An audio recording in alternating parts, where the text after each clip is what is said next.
Quando nós recebemos um presente que para nós é valioso, ou quando compramos algo que nos é caro, nós guardamos para ser útil, para nos servir, ou somente para enfeitar um ambiente para que apreciemos, porque aquilo é importante para a gente.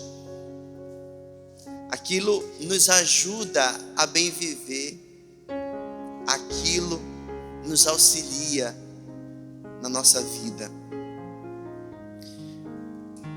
A igreja sempre deu destaque à palavra de Deus, a preservou. Os mais antigos também o faziam. É a revelação de Deus. É a palavra que orienta os nossos passos e que nos conduz a fazer a vontade do Pai. Vontade esta que foi o objetivo de toda a vida terrena do Cristo. Fazer a vontade do Pai. Para nos livrar do pecado e a morte que for herdado pelos nossos primeiros pais, quando não fizeram a vontade de Deus. Porque tinham ouvido a palavra de Deus, mas tinham colocado de lado, de escanteio, e seguido a sua própria vontade.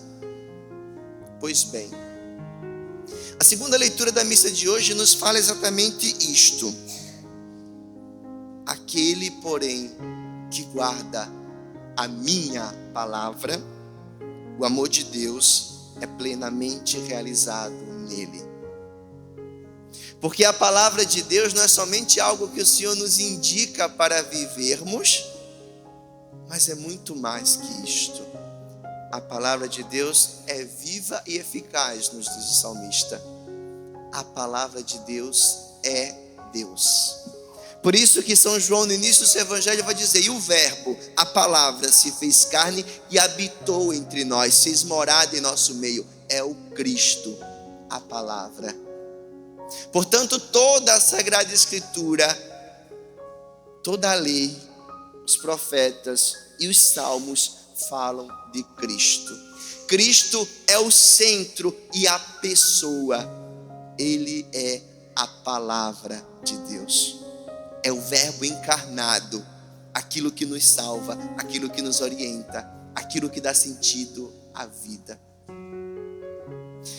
Então, do mesmo modo que nós guardamos as coisas que são importantes, também devemos guardar a palavra de Deus.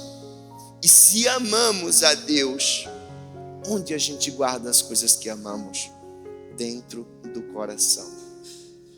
Quando os gregos pensavam no coração, eles pensavam num lugar, não era o centro do pensamento, nada disso, mas é o centro do homem, de onde sai toda a energia dele para amar, de onde sai toda a energia para bem viver.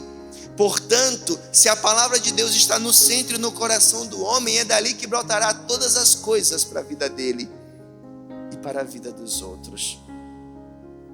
Então Jesus aparece aos discípulos e explica-lhes que tudo está escrito sobre ele, na lei, nos profetas e nos salmos. E vejam, esta palavra agora é anunciada para os outros. Diz a primeira leitura nos Atos dos Apóstolos, que o apóstolo anuncia: olha, este Cristo, notem, que fora crucificado, que sofreu, que padeceu por nós, é dele que falava o profeta, é dele que anunciavam as leis, é dele que cantava a assembleia nos salmos.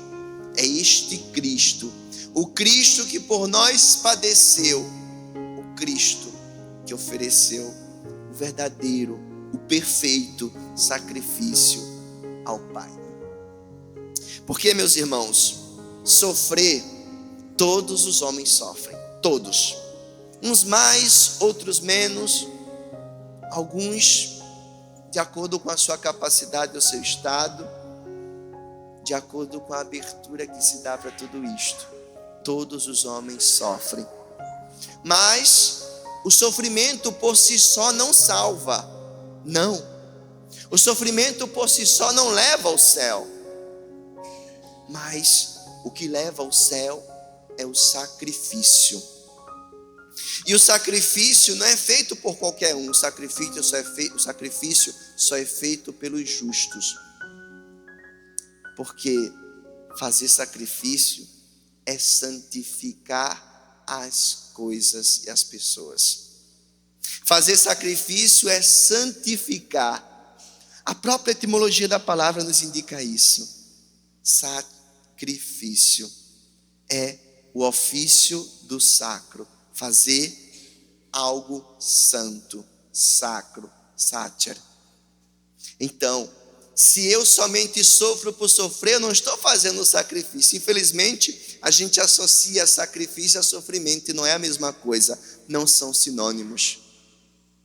Se aquilo que eu faço não conduzir o outro a mim ou às coisas, a santidade, aquilo que eu faço não é um sacrifício. Por isso que quando eu sofro e ofereço o meu sofrimento pela conversão de outro, pelo amolecimento do seu coração, eu faço um sacrifício. Por isso que quando eu me calo e sofro para o bem, pela unidade da comunidade, eu faço um sacrifício. Por isso que quando eu renuncio em casa a qualquer coisa, para o bem da família, do esposo, da esposa, eu ofereço um sacrifício. E o sacrifício é próprio dos homens justos. Ninguém é justo se não oferecer um sacrifício, porque o sacrifício é aquilo que justifica. O sacrifício é aquilo que nos abre o céu, nos aproxima de Deus. É no sacrifício que nós somos mais parecidos com o Senhor, que ofereceu um sacrifício ao Pai. Por isso, meus irmãos, neste terceiro domingo da Páscoa, daqui a pouco elevaremos o cálice da nossa salvação e o pão bendito que nos salva. É o sacrifício do Cordeiro Pascal.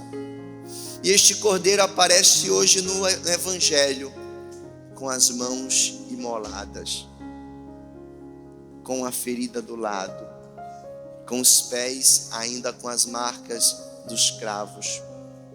Tudo pela nossa salvação. Assim está até hoje o Cordeiro imolado no céu. Por isso que a igreja na terra se une ao céu num único e verdadeiro sacrifício, que é a Santa Missa, o sacrifício por excelência. Vocês não estão em qualquer lugar, vocês estão diante do céu. Diante de vocês, o Cordeiro Pascal se apresenta, para que todas as vezes que o sacerdote disser na terra, isto é meu corpo, o Cristo apresenta suas chagas gloriosas no céu ao Pai e diz, é por mim, Pai, é o meu sacrifício, abençoa, santifica e consagra. Que o sacrifício do Cordeiro Pascal possa consagrar as nossas famílias, a nossa vida.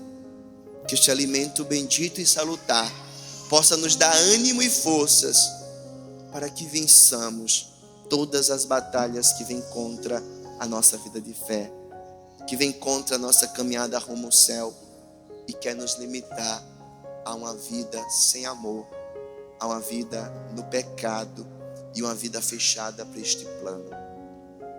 Que a Virgem Santíssima nos acompanhe neste trajeto, ela que tão bem guardou as palavras de Deus no coração. Fiat mihi secundum verbum tuum. Que seja feita em mim a tua vontade e não a minha. Assim seja. Amém.